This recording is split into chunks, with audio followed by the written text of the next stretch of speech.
উড়ি বাবা, কি রে মুশকিল! সেই সকাল থেকে গাছের ডালে বসেছি, এখনো সুন্দরীকে দেখা পাচ্ছি না।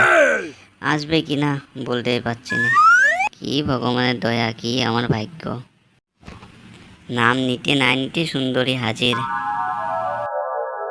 এক্সকিউজ মি সুন্দরী। ও মা, তুমি আমার সামনে হুট করে এসে বললে, আমি ভয় খেয়ে গেলাম। কি বলবে বলো?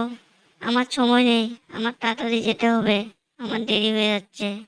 যা বলবে তাড়াতাড়ি বলো এখনই। তোমাকে নিয়ে একটি ভালোবাসার গল্প লিখতে ইচ্ছে করে। সেই গল্পই থাকবো আমরা দুজন। থাকবে না কোনো রাগ অভিমান, শুধু থাকবে সুখ আর মিষ্টি ভালোবাসা। আর সেই ভালোবাসায় কাটিয়ে দিতে চাই শত জনম। সারাদিন ব্যস্ততার পর যখন বালিশে মাথা রাখি, তখন যেন চোখের সামনে তোমাকে দেখতে পাই। আর যখন তোমাকে ছুটে চাই, সব কিছুর মাঝে তোমাকেই খুঁজে পাই। তোমার খেয়ে খেয়ে কাজ নেই, কি উল্টো পুল্টো বকছো? পাগল হয়ে গিয়েছো নাকি? মাথাটা খারাপ হয়ে গেল? পাগলামি করছো সেই কখন থেকে? এসব উল্টো পাল্টা ছাড়ো, বলা বন্ধ করো।